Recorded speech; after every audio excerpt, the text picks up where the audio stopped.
नमस्कार, मैं पलक मुजाल आप सभी का रियल लाइफ न्यूज़ ब्यूरो में स्वागत करती हूँ। और आज मैं मौजूद हूँ मिशिका सक्सेना के घर। जी हाँ, ये वही बच्ची है जिसके माँ बाप हाल ही में मदद की गुहार लगाने के लिए उत्तर प्रदेश के उप मुख्यमंत्री के पास पहुंचे थे।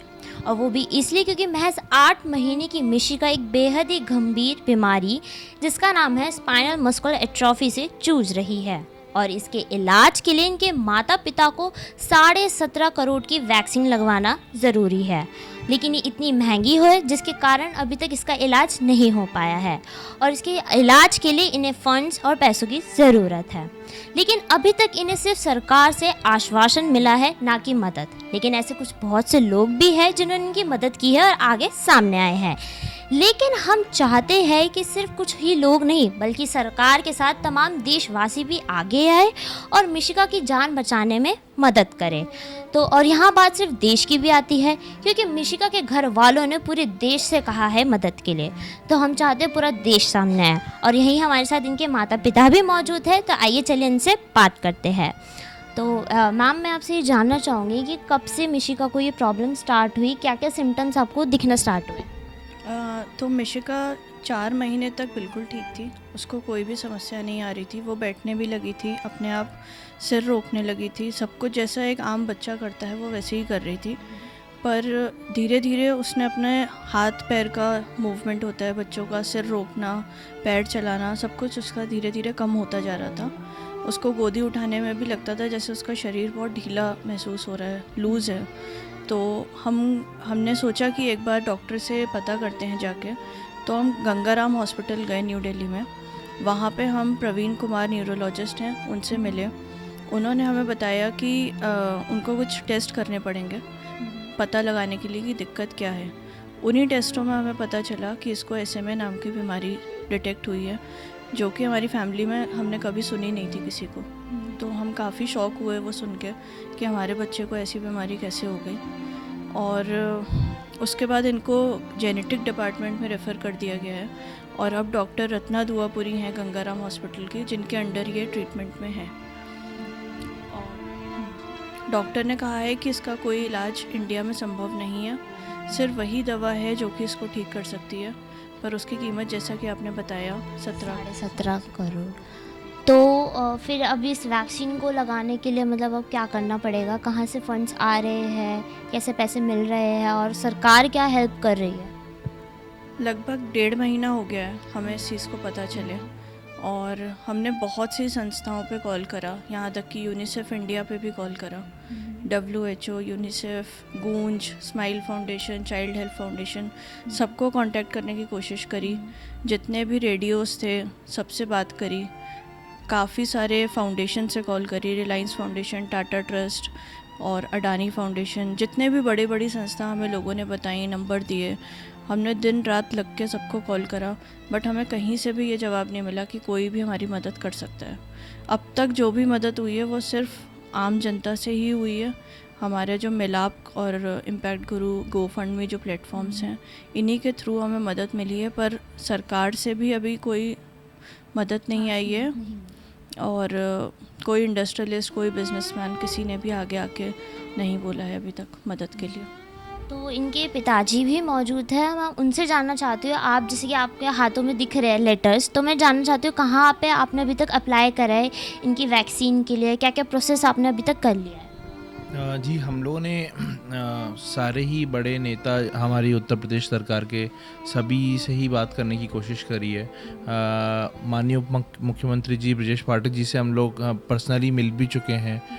और उनको हमें राजेश कुमार मिश्रा जी, पप्पू बरतौल MLA हैं बरेली क्षेत्र के, उनसे भी मुलाकात हुई है। और डॉक्टर अरुण कुमार वन मंत्री जी उत्तर प्रदेश सरकार के, वो हमारी काफ़ी बार पैरवी कर चुके हैं। संतोष कुमार गंगवार जी जो कि MP हैं बरेली से, वो कर चुके हैं। और महेश शर्मा जी से बहुत अच्छा आश्वासन, बहुत हेल्प मिलने की उन्होंने हमको प्रॉमिस किया है कि बच्चे के लिए करेंगे, क्योंकि ये सिंगल एक्टिव केस है नोएडा का और सिंगल गर्ल चाइल्ड है। तो यही हमारी सरकार से दरख्वास्त है कि सब ने हमारे को मुख्यमंत्री जी के लिए और प्रधानमंत्री जी के लिए सब ने ही लेटर लिखे हैं। अब वो पर्सनली थोड़ी पैरवी कर दे तो सरकार के लिए एक बेटी को बचाना बहुत ही आसान बात है, जबकि बीजेपी सरकार से तो राम राज्य चल रहा है इस समय। तो ये हमारी उम्मीद है कि एक बेटी के लिए सरकार आगे आएगी। और जैसे आपने बोला कि ये मेरे पास सारे ब्रजेश पाठक जी एक बार ये करके सारे लेटर दिखा दीजिए स्क्रीन पे, पता चलेगी कहाँ कहाँ अप्लाई। ये ब्रजेश पाठक जी का लेटर है मुख्यमंत्री जी के लिए, ये एमएलए का लेटर है मुख्यमंत्री जी के लिए, और ये संतोष कुमार गंगवार जी एमपी हैं, उनका लेटर है प्रधानमंत्री जी के लिए। ये डॉक्टर अरुण कुमार जी एमएलए, उनका लेटर है। इसी प्रकार से और भी लेटर्स हम पे हैं, जैसे कि महेश शर्मा जी ने काफ़ी, मैंने आपको बताया कि हम उनसे मिले थे और उन्होंने भी लेटर लिखा है माननीय स्वास्थ्य मंत्री जी के लिए, भारत सरकार और प्रधानमंत्री मोदी जी के लिए भी। तो उम्मीद है कि एक छोटी बच्ची के लिए सरकार आगे आएगी, और बेटी बचाओ बेटी पढ़ाओ का हमारा नारा रहा है, हम सब बहुत सपोर्टिव रहे हैं। तो उम्मीद है कि इस बच्ची को वो अपने बच्चे की तरह मान के उसको थोड़ा बचाएंगे। तो वैसे ही हमारी उम्मीद है। हम लोग करीबन काफ़ी समय से कोशिश करके दिन रात सुबह 7 बजे से उठ के रात के 3-4 बजे तक हम लोग काम करते हैं, और करीबन 4,500 फैमिलीज़ ने हमारी मदद करी है अब तक। हमको 1 रुपये से 1,35,000 रुपये तक का भी डोनेशन मिला है। टोटल कितना फंड आपको मिल चुका है? टोटल हमको 3 प्लेटफॉर्म हम लोग काफ़ी हमें मदद कर रहे हैं, मिलाप, इम्पैक्ट गुरु और गो फंड मी। तीनों से टोटल हमको करीबन 82 लाख रुपए मिल चुका है ऑलरेडी। तो यही है कि अभी तक करीबन 4,000 परिवारों का आशीर्वाद हमारी बेटी पे है, उनकी प्रार्थनाएं और दुआएं हैं हमारी बेटी के संग। तो थोड़े लोग और हमारी इस मुहिम में शामिल हो जाएं तो बहुत ही जल्द हम इसको बचा पाएंगे और बढ़ पाएंगे। तो जैसे कि आपने कहा कि बच्ची की मदद के लिए तो देखिए सभी आएंगे, बेटी बचाओ बेटी पढ़ाओ, और आज एक बेटी का ही सवाल है तो ज़रूर मदद करेंगे। लेकिन आपने सरकार से, आपने कहा ब्रजेश पाठक जी से आपने मदद मांगी, मैं ये जानना चाहती हूँ अब तक आश्वासन मिला है, मदद क्यों नहीं मिल रही सरकार की तरफ से, वहाँ क्या कमी पड़ रही है? हमें लगता है थोड़ी पर्सनल पैरवी की ज़रूरत है। पर्सनली अगर उप मुख्यमंत्री जी या मुख्यमंत्री जी पर्सनली एक बार बच्चे पे कृपा दृष्टि दिखा देंगे तो बहुत आसान हो जाएगा। उन लोगों के पास काफ़ी अलग अलग तरीके की और याचिकाएं भी आती हैं, बट इतनी बड़ी प्रॉब्लम में इतनी छोटी बेटी शायद ही कभी उनके दरवाजे पे आई हो, मेरे को लगता है। तो उम्मीद है उन सब ने लिखा है, जल्दी ही इसके ऊपर वो कुछ रिस्पॉन्ड करेंगे, क्योंकि उनके लिए बहुत आसान है इसको बचाना, और वो वैसे ही संभव है। और लोग भी उनके माध्यम से जोड़ना, डायरेक्टली इनडायरेक्टली अगर वो हमारे लिए पहल भी कर दें तो सारे भारत जरा से दिनों में ही, एक चंद हफ्तों में जुड़ के बचा सकता है। और आप तो मिशिका की माँ हैं, माँ का दर्द ही एक अलग होता है, आप मतलब कैसे देख पाती है ये सब? देख तो कोई भी माँ नहीं सकती अपने बच्चे को, और मैं तो यही दुआ करती हूँ कि किसी माँ के बच्चे को ये दिक्कत ना आए।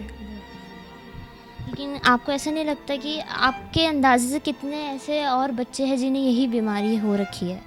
काफ़ी बच्चे होंगे ऐसे, और आपकी बेटी जग भी चुकी है, कोई नहीं।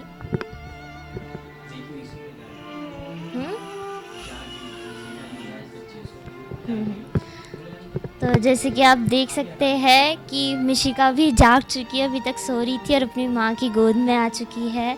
बेहद ही प्यारी बच्ची है। ऑफ कोर्स हमें इनकी मदद करनी चाहिए, इस बीमारी से लड़ने के लिए पेरेंट्स लड़ ही रहे हैं। हम चाहते हैं सरकार भी आगे आए और मदद करे।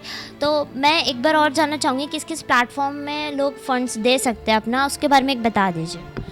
हम लोग 3 प्लेटफॉर्म्स पे अभी करेंटली कर रहे हैं अपना कैंपेन रन। एक तो मिलाप है, एक इम्पैक्ट गुरु है, और एक गो फंड में है, जो कि आउटसाइड इंडिया लोग रह रहे हैं उनके लिए हमने मेनली ओपन कराया था। तो इन तीनों में से किसी पे भी लोग डोनेट कर सकते हैं, और हमारी यही मतलब लोगों से वो है अपील कि प्लीज़ हमारी बेटी को बचाने के लिए हमारी मदद करें, क्योंकि ये मेरी पहली बेटी है। और as a first time mother मैं सबसे ये अपील करना चाहती हूँ कि आप जितना भी डोनेट कर सकते हैं इस बच्ची को बचाने के लिए प्लीज़ हेल्प करें हमारी, क्योंकि हम बहुत ही बड़ी प्रॉब्लम में हैं। और जैसा कि इन्होंने बताया, हम लोग हर दरवाजे पे खटखटा चुके हैं, पर अभी तक कोई ऐसी मदद हमको मिल नहीं पाई है। तो सर मैं आपसे ये जानना चाहती हूँ, अब तक आपने कितने बड़े प्लेटफॉर्म्स पे अपील करी है अपनी बेटी के लिए? हम लोग काफ़ी सारे न्यूज़पेपर्स से मिल चुके हैं, संपादकों से मिल चुके हैं, Dainik Jagran, Amar Ujala, Hindustan, times of India और आपके दैनिक भास्कर, सारे ही अखबारों में कम से कम एक या फिर कई बार दो बार भी ये न्यूज़ प्रिंट हो चुकी है। कई सारे हम लोग न्यूज़ चैनलों के बाहर खड़े रह चुके हैं, दिन भर हम लोग बाहर खड़े रहे हैं, रिपब्लिक के, आज तक के, सबके बाहर हम लोग दिन भर खड़े रहे हैं, लेकिन वहाँ से कोई बात ही नहीं करता है हमसे। हम लोग न्यूज़ चैनल वाले हमको रिस्पॉन्ड नहीं करते, बात ही नहीं करते। अंदर दरवाजे के अंदर भी हम लोग नहीं दाखिल हो पाते हैं, बल्कि हम 3-3 4-4 घंटे खड़े रहते हैं। हम लोग मिशिका को लेके उसके गाड़ी में बैठे भी खड़े रहे हैं। हम लोग HCL के जो फाउंडर हैं शिव नाडर जी, उनके घर के बाहर करीबन 3 से 4 घंटे बैठे रहे हैं बच्चे को लेके, क्योंकि वो तो बहुत बड़े ह्यूमैनिटेरियन हैं इसके। और नेहा जो कि HCL की ही एम्प्लॉई हैं, तो हमारी उम्मीद है कि कुछ छोटी सी भी वो हमारी हेल्प कर देंगे तो वो बच्चे को ज़रूर बचा लेंगे। और उनकी भी एक ही सुपुत्री है और हमारी भी एक ही है, तो हमें उम्मीद है कि वो as a father of a daughter वो ज़रूर हमारी गुहार समझेंगे, सुनेंगे हमारी। और बस भगवान से यही हमारी प्रार्थना है। हम लोग हर मंदिर भी जा चुके हैं, हम मस्जिद, हर मंदिर, गुरुद्वारा, हर चर्च भी जा चुके हैं हम लोग मदद के लिए, और कई लोग आते भी हैं, हमारी मदद करते भी हैं। और बस ये कि बेटी का सवाल है तो धर्म तो देखो मायने ही नहीं रखता। और ये बहुत बड़ी बात है कि एक तरफ सरकार तो आश्वासन दे ही जा रही है, वहीं इतने बड़े मीडिया चैनल भी नहीं सुन रहे हैं, दरवाज़ों पर आ रहे हैं, बेटी को लेकर आ रहे हैं, लेकिन मदद 1% भी नहीं मिली है। तो वहीं मैं आपके पापा के बारे में भी जानना चाहती हूँ कि वो क्या करते हैं। मेरे फादर आर्मी से रिटायर्ड हैं और रिसेंटली हम लोग यहाँ पे शिफ्ट हुए थे और सेटल हुए हैं। मेरे फादर यहीं बैठे भी हुए हैं। तो सर मैं आपसे जानना चाहूँगी, आप तो आर्मी रिटायर्ड है, एक आर्मी जो होता है उसके अंदर तो एक अलग ही जज्बा होता है, गुस्सा होता है। आपको इस टाइम क्या फीलिंग आ रही है अपनी नाती? हाँ देखिए, मुझे कोई गुस्सा नहीं आ रहा है इस टाइम, बल्कि मैं तो एक रिक्वेस्ट कर सकता हूँ गवर्नमेंट ऑफ इंडिया से, क्योंकि हमारे देश का ये नारा रहा है कि जय जवान, जय किसान और जय विज्ञान। तो एक डिफेंस पर्सनल होने के नाते मैं गवर्नमेंट से सिर्फ यही उम्मीद कर सकता हूँ कि मेरी बेटी की जो बेटी है, इसकी जो प्रॉब्लम है इसके लिए हमारे माननीय मुख्यमंत्री जी, हमारे माननीय प्रधानमंत्री जी, हमारे माननीय रक्षा मंत्री जी एक डिफेंस के बच्चे के मद्देनजर उसको ध्यान में रखते हुए हमारी बच्ची की जो इस टाइम में परेशानी आई हुई है उसमें थोड़ा सा अपना सहयोग अगर देंगे तो हमारे लिए बहुत बड़ी हमारी हेल्प मिल जाएगी हमारे लिए। और हम बहुत बहुत धन्यवाद देना चाहते हैं अपने गवर्नमेंट ऑफ इंडिया गवर्नमेंट के लिए। आम जन तो हेल्प करेंगे, लेकिन जैसे अभी इन्होंने बताया कि बड़े बड़े चैनल्स पे गए हैं, उन्होंने आपकी बातें नहीं सुनी, इवन आप बाहर खड़े रहे हैं, तो वो कितना आपके लिए टफ रहा। और अभी कितना समय और डॉक्टर्स ने दे रखा है कि कब तक मेडिसिन लेनी है, वैक्सीन जो आनी है, कब तक ले सकते? मैं अपने सर्विस टाइम में सियाचिन ग्लेशियर में मेरी पोस्टिंग रही है मैम, और सियाचिन ग्लेशियर में भी जब हम लोग बाहर खड़े होते थे 3-3 घंटे के लिए कंटिन्यूस एक इतने माइनस टेम्परेचर में, वहाँ इतनी दिक्कत हमको नहीं महसूस होती थी ड्यूटी के दौरान अपना, जितना कि आज हम लोग इतना उम्मीद है और सब जगह जाते हैं और बाहर खड़े रहते हैं इस उम्मीद में कि कभी ना कभी तो हमारी आवाज़ अंदर तक पहुँचेगी। और उस टाइम में बहुत ख़राब फील होता है कि मतलब एक एजेड पर्सन के लिए कोई फीलिंग समझ वाला जब नहीं दिखाई देता है तो बहुत तकलीफ़ होती है एक बच्चे को देखते हुए। और उसकी बच्चे जब देखते हैं तो लगता है कि उम्मीद सिर्फ एक उम्मीद बचती दिखाई देती है कि शायद इसमें भारत सरकार ही हमारी मदद कर पाएगी इसमें, इस कैंपेन में हमारी, या जो भी हमारे जो वेलविशर लोग हैं हमारे हैं वही इसमें हेल्प कर सकते हैं हम लोगों के लिए। ही हेल्प भी करेंगे। तो ये है मिशिका सक्सेना और उनका परिवार। इनकी बातों से ही पता चल रहा है कि इनकी तकलीफ़ कितनी बड़ी है, कितने परेशानी में ये लोग इस वक्त है।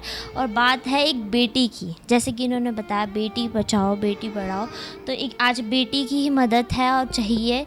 और पेरेंट्स इनकी यही कहेंगे पूरे देशवासियों से कि सामने आइए, चाहे कितना भी फ़ंड कितना भी डोनेट हो सके। और सिर्फ आम जनक से नहीं, सरकार से भी आश्वासन नहीं, मदद की गुहार है कि आइए सामने आइए, मदद कीजिए। और यदि देखिए क्या होता है कि भारत एक ऐसा देश है जहाँ लोग सामने आते हैं, मदद करते हैं। तो आज वही अगर बात सच साबित हो जाए तो बहुत ही अच्छा होगा, क्योंकि ये भी बहुत जल्दी ठीक हो जाएगी। क्योंकि देखिए अगर यदि आप आज मदद नहीं करते तो भले ही आज ही इनकी बेटी है, लेकिन कल को आपकी भी बेटी इस बीमारी से जूझ सकती है। तो ये आप पे निर्भर करता है कि अब आप मिशिका सक्सेना की मदद करते हैं या नहीं। धन्यवाद।